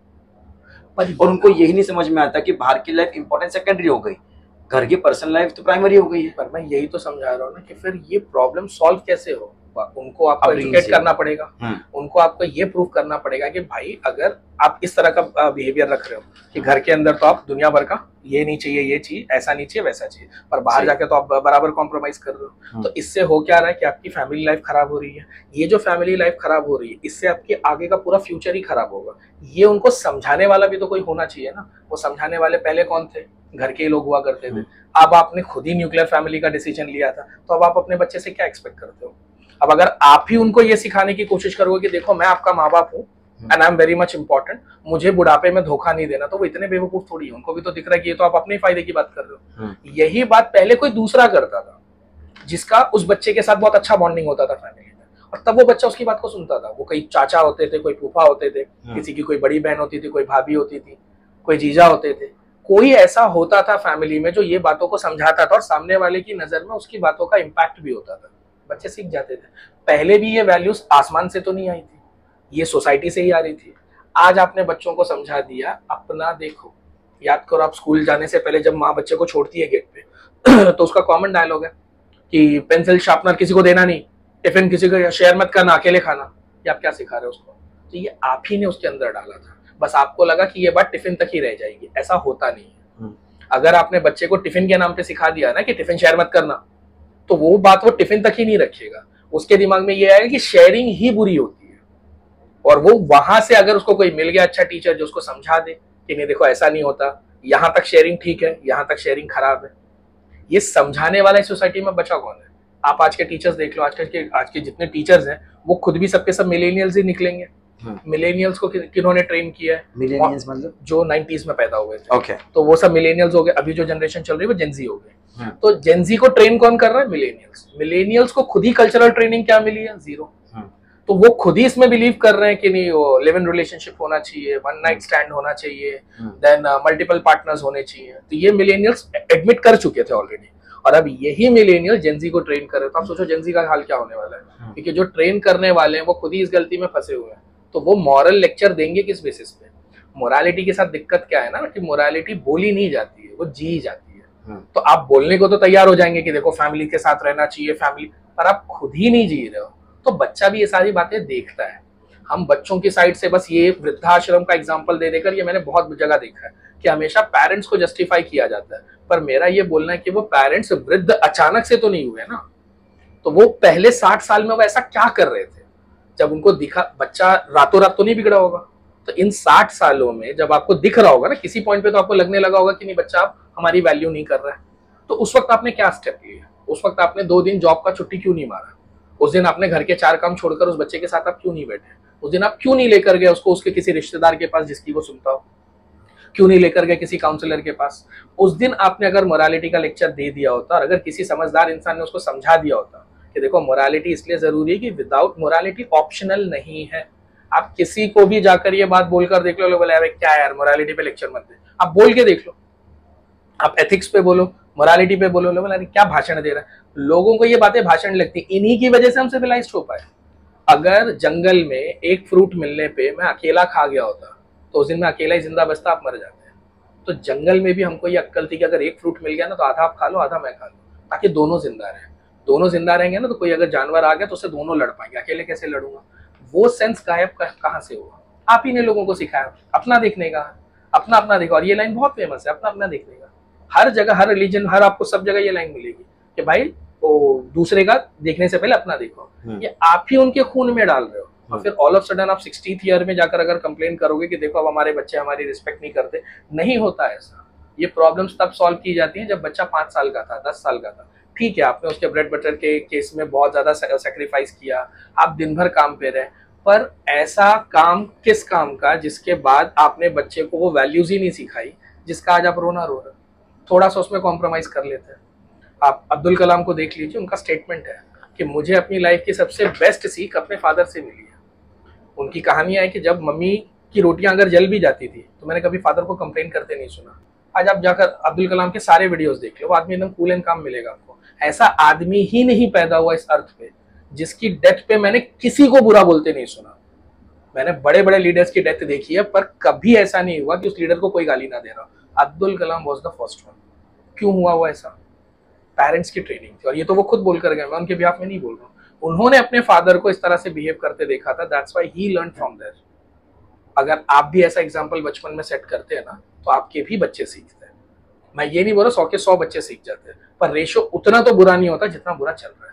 और सारे पेरेंट्स ने 20-22 साल तक, हर पेरेंट्स के मुंह से में, सर आपको तो पता है पैसे का कितना प्रॉब्लम है, हमको तो जॉब पे जाना पड़ता है। बिल्कुल आप जॉब पे जाओ, पर क्या आप सच में ये बोलना चाह रहे हो कि बच्चे की हर ख्वाहिश पूरी करनी जरूरी है? हिंदी में कहावत है कि पूत कपूत तो काधन सींचे, काधन संचय, और पूत सपूत तो काधन संचय। कि अगर बच्चा आपका बर्बाद ही निकला तो पैसा जमा करके क्या कर लोगे, और अगर आपका बच्चा अच्छा ही निकला तो फिर पैसा जमा करके क्या कर लोगे? फिर तो खुद ही कमा लेगा। और बर्बाद ही निकला तो आप जमा करके क्या करोगे? खुद ही उड़ा देगा। ये समझ कहाँ चलेगी? आप अपने बच्चे को आईफोन ही क्यों देना चाहते हो? बैठ कर 2 घंटे दे दो, आईफोन मत दो, रेडमी का फोन दे दो। हाँ वो बच्चा है, वो मांगेगा, पर यही तो चैलेंज है ना। और अगर आप इस चैलेंज के लिए रेडी नहीं थे, then who asked you to produce a child? Who asked you? ये आप ऐसा अपना एकदम अधिकार समझ के क्यों आप बच्चा पैदा कर रहे हो? आपको क्यों लग रहा है कि आप डायनासोर्स की जनरेशन से हो, अगर आपका वंश आगे नहीं बढ़ा तो जैसे डायनासोर्स एक्सटिंक्ट हो गए वैसे ह्यूमन लाइफ ही एक्सटिंक्ट हो जाए? मत पैदा करो। अगर आपके पास ये टैलेंट नहीं है कि आप अपने बच्चे को आईफोन की जगह रेडमी दिला सको, तो आपको ये काम भी नहीं करना चाहिए। You should not produce a child. ये कोई तरीका नहीं हुआ कि आपने पहले बच्चा पैदा कर लिया, अब वो बच्चा है, उसके पास इतना नॉलेज नहीं है, वो आईफोन मांगेगा, वो अपनी जगह सही है। पहले बच्चे चॉकलेट मांगते थे, फिर गाड़ी मांगते थे, अब आईफोन मांग रहे, वो हर जनरेशन में रहा है। ऐसा नहीं कि आजकल के बच्चे ही आईफोन मांग रहे हैं, पुराने बच्चे इसकी जगह चॉकलेट मांगते थे। झगड़े का सिस्टम आज भी वही है, पर पुराने पेरेंट्स के पास टाइम था। अगर आपने बच्चे को आईफोन की जगह अपना टाइम दिया होता ना, तो वो खुद मान जाता। क्योंकि आज भी बहुत कम पर ऐसे बच्चे हैं जो आईफोन वगैरह तो छोड़ दो, उल्टा अपनी फैमिली की मदद कर रहे हैं, कुछ काम धाम कर रहे हैं। तो ऐसा नहीं कि सारे बच्चे खराब हो गए, बस उन बच्चों को अच्छे से समझाया गया। घर में किसी की माँ ने समझा दिया, किसी के पापा ने समझा दिया, आज वो मम्मी पापा गायब है। ये प्रॉब्लम का सॉल्यूशन जब भी निकलेगा पेरेंट्स की साइड से निकलेगा, बच्चों की साइड से नहीं निकलेगा। नहीं। हिंदी मीडियम करके बहुत अच्छी, Hindi medium if I am not wrong, हाँ हिंदी मीडियम, बहुत अच्छा डायलॉग है, इरफान खान का डायलॉग है। सेम जो टॉपिक आपने बोला उसी पे है। करीना कपूर के साथ भी उसको पिक्चर में एग्जैक्ट वही सीन है कि वो भी अपनी मम्मी से अलग हो गई है, और फिर इरफान की भी बेटी उनसे अलग हो रही है, वो भी ये सब बोल रही है कि मुझे फ्रीडम चाहिए, स्पेस चाहिए। तो इरफान भी उसी प्रॉब्लम से जूझ रहे हैं। वहां पे इरफान ने वही स्टांस लिया जो अभी आपने बोला है कि मतलब एक एज के बाद में आप पेरेंट्स को छोड़ दो, तो मतलब पेरेंट्स इतना सब कुछ करते हैं, पालते हैं, पोसते हैं, बड़ा करते हैं, ठीक है आपको स्पेस चाहिए, फ्रीडम चाहिए, पर एक पॉइंट के बाद रिटर्न भी तो आ जाओ। ये इरफान का डायलॉग है।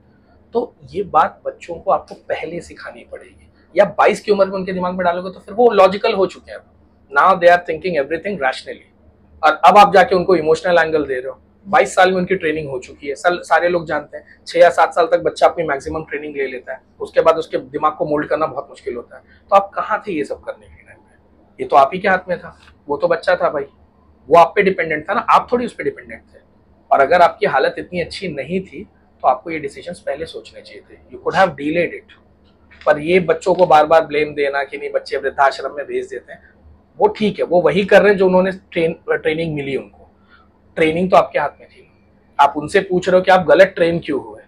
मेरा सवाल है कि आपने गलत ट्रेनिंग होने क्यों दी? उस वक्त आप कहाँ थे? सही ट्रेनिंग लेकर आप क्यों नहीं गए? मैं नहीं मान सकता कि अगर 100 बच्चों को सही ट्रेनिंग दी जाए तो 100 के 100 शरीफ हो जाएंगे। मैं ये भी नहीं मान रहा, पर मैं ये भी नहीं मानूंगा कि 100 के 100 बुरे ही निकल जाएंगे जी। तो ट्रेनिंग वाला हिस्सा आपके हाथ में था। बहुत अच्छा लगा सर। हम लोग ने इस इंटरव्यू का ज़्यादातर सेशन आपके पास फैमिली वैल्यूज़, कल्चरल वैल्यूज़, घर के ऊपर हम लोग ने चर्चा की है। लेकिन एक चर्चा पे हम लोग आना चाहेंगे, और आगे बढ़ना चाहेंगे इस इंटरव्यू के अंदर कि सबसे पहले what do you mean by success, और क्या सक्सेस, हर ये जो डेफिनेशन है हर किसी के लिए सेम है ये? मेरे ख्याल से ये है, बट ठीक है, थोड़ा बहुत आप सब्जेक्टिव भी रख सकते हो। इसका मतलब मैं ये पूछना चाह रहा हूँ कि जो 19 या 20 साल का जो लड़का है उसके लिए सक्सेस जो है, क्या 50 साल के इंसान के लिए भी सक्सेस वही सेम चीज है? सब्जेक्टिव आंसर दूं तो 50 ईयर के आदमी का सक्सेस का डेफिनेशन अलग है, 20 साल के बच्चे का डेफिनेशन अलग है, बट दोनों में एक चीज कॉमन है। सक्सेस को अगर आपको चेक करना हो, if you really are successful और नॉट, मेरे ख्याल से एक वर्ड है जो इसको बहुत क्लोज ले जाता है चेक करने के, और वो है कंटेंटमेंट। कंटेंटमेंट। अगर आप कुछ ऐसा कर रहे हो जिसके बाद आप संतुष्ट हो, ये वर्ड को भी अगर आप एक्सप्लोर करोगे, कंटेंट तो एक क्रिमिनल भी है, किसी का मर्डर करके, तो अगर आप उस एंगल में ले जाओगे तो आपको लगेगा कि नहीं इससे कैसे पता होगा, पर मैं कंटेंटमेंट वर्ड को थोड़ा सा एक्सप्लेन कर देता हूँ। अगर आपने कुछ ऐसा अचीव किया है जिसके बाद आप संतुष्ट हैं और आपके उस एक्ट से आपके आस पड़ोस के लोगों में भी कुछ ग्रोथ हो रही है, कुछ इंप्रूवमेंट हो रही है, या कम से कम बाकी के लोग भी खुश हैं, तो फिर ये सक्सेस है। ये सक्सेस है। क्योंकि इसके अलावा अगर आप वही हो जाएगा कि आप 8,000 करोड़ की कंपनी खड़ी कर लो और आपके घर में झगड़ा चालू है। तो सक्सेस 2-3 डेफिनेशंस बन सकते हैं। एक हो सकता है कि आपने जो बताया भी फैमिली को लेके, एक होता है मटेरियलिस्टिक जो सक्सेस हो जाती है। तो क्या मटेरियलिस्टिक सक्सेस भी इंपॉर्टेंट है? ऑफ कोर्स है, उसको आप डिनाई नहीं कर सकते। यही दिक्कत है आजकल के पेरेंट्स के साथ में, कि आजकल के पेरेंट्स इतना ज्यादा मॉरल लेक्चर दे देते हैं ना कि उनको ये ध्यान नहीं होता कि आपको सोसाइटी के साथ भी तो थोड़ा कुछ ना कुछ बैलेंस बिठाना पड़ेगा। अब बाहर की दुनिया टेक्नोलॉजी में बहुत आगे चली गई है। वॉर का तो वो ले लेते हैं, एग्जांपल ले लेते हैं। क्या वॉर में अभी अगर हमारा पाकिस्तान के साथ वॉर हो जाए तो क्या हम लोग तलवार लेकर जाएंगे? वहां पे भी तो अपडेट चाहिए ना। तो वो सेम अपडेट हमारी लाइफ में भी आ चुका है। अब अगर आप उस अपडेट को निग्लेक्ट करने की कोशिश करोगे तो ये प्रैक्टिकली पॉसिबल हो नहीं पाएगा। जैसे मैंने बहुत सारे पेरेंट्स को ये बोलते हुए सुना है, ये दिन भर फोन में घुसा रहता है, इनके दिमाग में तो सिर्फ फोन ही चलता है, फोन ले लो तो ऐसा हो जाएगा। फोन पे हर पेरेंट लेक्चर देता है, आपने भी सुना होगा। पर क्या आप सच में बिना फोन के बच्चे को रख भी सकते हो? पहले तो भी, अभी 2-3 साल पहले तक तो ये पॉसिबल था भी थोड़ा बहुत। क्यों? क्योंकि बच्चे को जिद होती थी या स्टेटस के लिए बच्चा फोन ले लेता था, पर अब तो उसका एजुकेशन भी फोन पे आ रहा है। तो अगर आप मटेरियलिस्टिक सक्सेस को एकदम से ही नकार देना चाहोगे तो अब वो पॉसिबल भी तो नहीं है ना। तो आपको थोड़ा सा इंक्लूसिव अप्रोच रखना पड़ेगा। इंक्लूसिव अप्रोच का मतलब है कि आप इतना भी मॉरल भाषण मत दे दो कि बच्चे को फोन की जरूरत ही नहीं है, पर आप उसको इतनी भी फ्रीडम मत दे दो कि वो दिन भर उसी में लगा रहे हैं। अब वो बैलेंस आप उसको कैसे सिखाओगे? फिर वही EQ, फिर वही फैमिली वैल्यूज। अगर आपने उसको ये सिखाई होती, बच्चा खुद अपना फोन रख देता। जैसे मैंने शाहरुख खान के बारे में सुना हुआ, पता नहीं कितना ट्रू है कितना नहीं, मीडिया से तो सुना हुआ है कि शाहरुख जैसे ही घर में एंट्री करते हैं साहब अपना फोन स्विच ऑफ पे डाल देते हैं या तो साइलेंट पे डाल देते हैं। उनके घर में किसी का फोन ऑन होना अलाउड नहीं है। तो ये बात शाहरुख में कैसे है? और अगर ये बात शाहरुख में तो उनके बच्चों में भी होगी, उनके बच्चों में कैसे है? माँ नहीं डाले ना। तो ये कल्चर सुनने में बड़ा बोरिंग सा वर्ड लगता है, पर यही कल्चर मैं बार बार सबको समझा रहा हूँ। ये आपके हर सवाल का जवाब मिलेगा, आप अप्लाई करके देख लो और इसको हटाकर आप बाकी के सवाल सॉल्व करके दिखा दो, कुछ सॉल्व नहीं होगा। क्योंकि आप जैसे ही बात करने जाओगे, आप बोलोगे तो बच्चा भी तो बोलेगा ना, वो थोड़ी बैठकर सुनेगा, उसके भी तो अपने तर्क है। और तर्क का जवाब इमोशन से नहीं दिया जा सकता, फिर तर्क के लिए तर्क ही देना पड़ेगा। तो आप काउंटर लॉजिक लाओगे कहाँ से? जी, लॉजिक में अगर वो लोग जो बोल रहे हैं वो इतना ज्यादा सही बोल रहे हैं कि आप उसको लॉजिकली नहीं हरा सकते, और इमोशनली आपने उनको ट्रेन नहीं किया। अब आप अचानक से जब अपनी बर्बादी शुरू हो गई तब आप जा रहे हो उनको इमोशनल बातें सुनाने, तो उनको भी तो दिखता है ना कि यार ये 20 साल से तो नहीं आया था इमोशनल एंगल समझाने, आज अचानक से ये इतना मॉरल भाषण दे रहा है। उनको भी दिखता है कि एक तो पहले उनकी अपनी लालच है, उनकी लाइफ में कुछ अच्छा हो रहा है तो वो पहले वहां पे अट्रैक्टेड है, चाहे वो लड़की हो, चाहे वो उनका कोई अच्छी जगह प्रमोशन हो गया हो, या कहीं घूमने मिल रहा हो, या किसी बड़ी यूनिवर्सिटी में एडमिशन हो गया हो। तो एक तो पहले वो लालच उनको दिख रही है, दूसरा उनको ये भी तो दिख रहा है कि यार ये इंसान मेरे को आज ही क्यों इतना रोक रहा है। इसके पहले इसने बैठकर तो कभी सही बुरे के बीच में फर्क नहीं समझाया, और सही बुरे का फर्क ऐसे नहीं समझाया जाता कि ये सही है ये गलत है। उसको आपको बैठकर एक्सप्लेन करना पड़ता है कि देखो ये क्यों सही है और ये क्यों गलत है।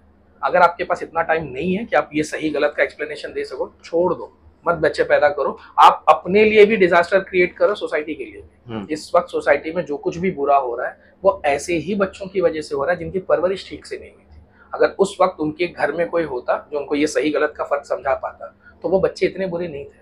उनको मैं नहीं बोल रहा कि संत बनाया जा सकता था, पर एटलीस्ट वो क्रिमिनल भी नहीं होते।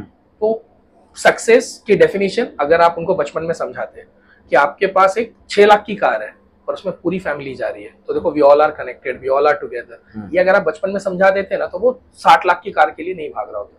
अब वो 60 लाख की कार के लिए भाग रहा है, वो भी अपनी जगह गलत नहीं है क्योंकि उसके आस पड़ोस के लोग वैसे ही कर रहे हैं। आपको उसको बैलेंस समझाना पड़ेगा कि ठीक है 6 पे भी मत आ, पर 60 के लिए भी मत भाग। 20-30 का भी एक रेंज होता है, हम उसमें सेटल हो जाएंगे। ये बात कब समझाओगे आप उसको? ये बात तो आपने कभी समझा ही नहीं। और अगर आप बोलोगे मटेरियलिस्टिक सक्सेस नहीं चाहिए तो वो दुनिया से पीछे हो जाएगा, उसके फ्रेंड्स आगे निकल जाएंगे। तो ये बात को मैं कैसे बोल दूं कि नहीं मटेरियलिस्टिक सक्सेस बिल्कुल भी इंपॉर्टेंट नहीं, कैसे बोल दूं मैं? अगर ये चीजें आप हटा दोगे, अगर आज की तारीख में हाई कॉन्फ़िगरेशन वाले लैपटॉप्स नहीं होंगे बच्चों के पास, हाई कॉन्फ़िगरेशन वाले फोन नहीं होंगे, तो इनसे प्रॉब्लम होती है। आप नहीं एडमिट करना चाहते वो नहीं चलेगा ना। अब पहले आप इंजीनियरिंग मेडिकल यही सब कुछ था, अभी आप एक फोटोग्राफी में भी अच्छा करियर बना सकते हो, जिसके लिए एक अच्छा हाई डेफिनेशन का फोन होना बहुत अच्छी बात है। तो अब ये सब चीजों से मैं ना कैसे बोल दूं? हो सकता है कि वो चीज उसके करियर में हेल्प कर रही हो। सर आपने जो कहा उसी को मैं आगे लेके जाना चाहूंगा कि फोटोग्राफी के अंदर भी करियर बन सकता है। पहले माना जाता था कि आपके पास जितने भी इंजीनियर है, डॉक्टर है, वही एक करियर है। फोटोग्राफी हो जाता है, म्यूजिशियन हो जाता है, एक्टिंग हो जाता है, इनको उतनी तवज्जो नहीं थी। करेक्ट है। तो उसी के लिए हमारे पास एक 3 इडियट्स का जो डायलॉग था उसी से रिलेटेड मैं आपसे कुछ सवाल पूछना चाहूंगा। डायलॉग ये है कि सक्सेस के पीछे मत भागो, एक्सीलेंस का पीछा करो, सक्सेस झक मार के तुम्हारे पीछे आएगी। ये कितना ट्रू बनता है आज के जनरेशन में? 1000% ये हर जनरेशन में ये डायलॉग। तो क्या आपको इंजीनियरिंग वगैरह छोड़ के आपको गिटार बजानी चाहिए कि अगर आपको आती है तो? नहीं, ये डायलॉग पहली बात तो ऐसा कुछ बोल ही नहीं रहा, ये मिस इंटरप्रिटेशन है जो बच्चे अक्सर ज्यादातर लोगों ने यही किया है। तो उसी के लोगों ने यही किया है। तो पहले तो उसका राइट इंटरप्रिटेशन निकाल लेते हैं। वो डायलॉग ये कहीं पे भी नहीं बोल रहा है कि इंजीनियरिंग वगैरह छोड़कर आप गिटार लेकर निकल जाओ, सोलो ट्रिप मार दो, कोई तो भी गाना बजा लो, थोड़ा बहुत अकेले घूमो, यहाँ वहाँ रास्ते पे सो जाओ, आजकल जो इंस्टाग्राम में चल रहा है तो वो सब करने से आपका करियर, वो स्टेटमेंट का ये मतलब है ही नहीं। वो स्टेटमेंट का मतलब ये है कि सक्सेस के पीछे मत भागो से उनका मतलब है कि सपोज करो, चलो आप गिटार ही पकड़ लो, गिटार का एग्जांपल लेते हैं कि अगर आप एक एज एन गिटारिस्ट अगर आपको सक्सेस चाहिए तो आज आप गए क्लास में आपने 1-2 स्केल सीखी, 2-4 कॉर्ड सीखे। वो स्टेटमेंट ये बोल रहा है कि बस अब वो 2-4 कॉर्ड और 2-4 स्केल लेकर पोज मारकर गाना बजाकर इंस्टाग्राम पे डालने की कोशिश मत करो। First of all try to get excellence in that field. पहले सीखो, पहले तो वो गिटार का जो आपने कोर्स लगा पहले वो कंप्लीट करो, फिर उसमें भी थोड़ा और हायर जाओ, फिर उसमें भी थोड़ा और हायर जाओ। जितना आज आप ये माइक वाइक लगाकर वो 4 स्केल का एक टूटा फूटा गाना बजाकर जो आप पॉपुलैरिटी लेना चाह रहे हो ना, वो पॉपुलैरिटी एक लिमिट तक ही आपको मिलेगी। पर अगर उसकी जगह अगर आप उसी फील्ड में एक्सीलेंट हो गए होते, अगर आपने बहुत अच्छा सीखा होता, तो आगे चलकर अगर आप कभी किसी गार्डन में भी बैठकर अगर आप बजा रहे हो ना गाना, तो वो आपका वो गाना इतना पॉपुलर हो जाता है कि आप सोच भी नहीं सकते थे। तो that is the power of excellence. अगर आप एक्सीलेंस छोड़ दो, आधा अधूरा सीखा, और ये कहीं पे भी लगा लो, आपने डांस लिया, थोड़ा बहुत सीखा, यहाँ वहाँ थोड़ा टेढ़े मेढ़े हो गए, तो उससे आपके 2-4 वीडियोस फेमस हो सकते हैं। 2-4 वीडियोस के बाद क्या करोगे आप? और यही हो रहा है सोशल मीडिया पे। बहुत सारे लोग आते हैं, अचानक से एकदम फेमस होते हैं, फिर वो गायब क्यों हो जाते हैं? एक्सीलेंस नहीं है, उन्होंने जो कुछ भी है, चाहे वो म्यूजिक हो, चाहे वो स्पोर्ट्स हो, कंप्लीट नहीं किया। वो डायलॉग ये बोलना चाह रहा है कि आप जिस किसी फील्ड में हो, उस फील्ड में तुरंत के तुरंत अपने नॉलेज को अप्लाई करके पॉपुलैरिटी के पीछे मत भागो। उसी फील्ड में, आप फील्ड मत बदलो। अगर आप गिटार बजाना चाहते हो, ठीक है आप गिटार ही बजाओ। आप डांस करना चाहते हो, ठीक है आप डांस ही करो, पर पहले वो डांस सीखो, बी एक्सीलेंट इन दैट। आप गिटार बजाना चाहते हो, बी एक्सीलेंट इन दैट।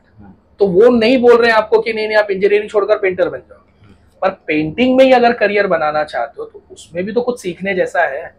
तो वहां पे जाकर पढ़ाई का पीछा आप कभी नहीं, पढ़ाई आपका पीछा कभी नहीं छोड़ती। अनफॉर्चुनेटली बच्चों को ये लगता है कि 2 तरह की पढ़ाई होती है, देखिए बुक वाली, और दूसरी है गिटार म्यूजिक, ये अलग। बहुत गलत इंटरप्रिटेशन है ये। पढ़ाई हर जगह लगती है। अभी एक महाराष्ट्र हास्य जत्रा करके एक प्रोग्राम है, उसमें एक लड़का काम करता है, पृथ्वीक प्रताप करके नाम है। शाहरुख ने उसको लॉन्च किया था, अभी फिल्म आई थी बैच 83 करके, सुपर बैच 83 ऐसी कुछ करके, बॉबी देओल की मूवी आई थी, उसमें वो लड़का सेलेक्ट हुआ है। इतने सारे बॉलीवुड के एक्टर्स में वो एक लड़का ही क्यों सेलेक्ट हुआ है? भाई ने थिएटर के बारे में अच्छा खासा पढ़ा है, बेहिसाब पढ़ा है। कौन सी वो गुड्डू भैया, बबलू, वो गुड्डू भैया का जिन्होंने किरदार, फैजल शेख, हाँ, तो वो ऐसी कुछ नाम है। अब उसके बारे में किसको पता है कि वो पूरे उसने वर्ल्ड थिएटर्स किए हुए हैं। अब आज आप उसको देखते हो कि गुड्डू भैया का वो रोल कर रहा है, आपको लगता है एक एक्टर ही तो है।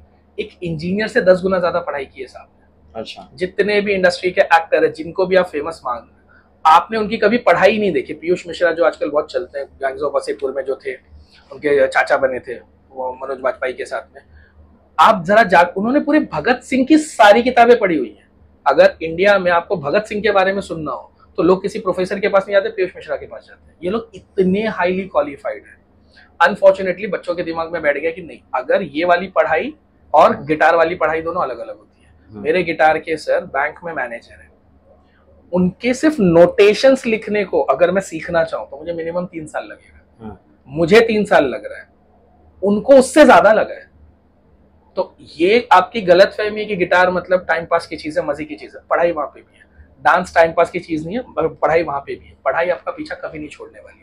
ये डायलॉग आपको उस पढ़ाई को करने के लिए वो कर रहा है, इंस्पायर कर रहा है। इस डायलॉग का मतलब नहीं है कि आप इंजीनियरिंग छोड़ के इसमें चले जाओ तो क्योंकि आप बहुत अच्छे गिटारिस्ट हो। वहां पे भी आपको उतना ही पढ़ना पड़ेगा, गिटार में भी उतना ही पढ़ना पड़ता है। तो अगर आप पढ़ने के लिए रेडी हो, स्विच इट। पर अगर आप पढ़ने के लिए रेडी नहीं, तो ये टाइम पास से काम नहीं चलेगा कि अरे इंजीनियरिंग तो हर कोई कर रहा है, हर कोई बोलता है इंजीनियरिंग मेडिकल करो। हाँ ठीक है, जो बोल रहा है वो गलत है, ये मैं भी मान रहा हूँ, पर आप भी गलत हो अगर आपको लग रहा है कि नहीं मैं यहाँ से छोड़कर गिटार में चला जाऊँ, डांस में चला जाऊँ, आजकल आईपीएल का क्रेज है, क्रिकेट में चला जाऊँ। उसकी भी पूरी पढ़ाई है। आप जाकर खाली उनकी ट्रेनिंग का लेवल देखो, जो अच्छे प्लेयर्स हैं आईपीएल के, जो अच्छे ट्रेनिंग ले रहे हैं, जरा जाके आप खाली उनका देख लो। बस फर्क इतना है कि पढ़ाई हमारे यहाँ वो पेन और पेपर से ही जज की जाती है कि पेन और पेपर से कर रहा है मतलब पढ़ाई है। नहीं, वो जो फील्ड पे हो रही है ना, वो भी पढ़ाई है। कर पाओगे उतना, अगर कर पाओगे गो हेड, फिर आप इंजीनियरिंग छोड़ दो तो मैं कुछ नहीं बोलूंगा। पर आप ये सोचकर इंजीनियरिंग छोड़ रहे हो कि यार ये वाले चीज से मुक्ति मिल जाएगी और वहां तो एंजॉयमेंट आपको कहीं नहीं मिलने वाली। आप चाहे जहां चले जाओ, पढ़ाई आपका मरते दम तक पीछा नहीं छोड़ेगी।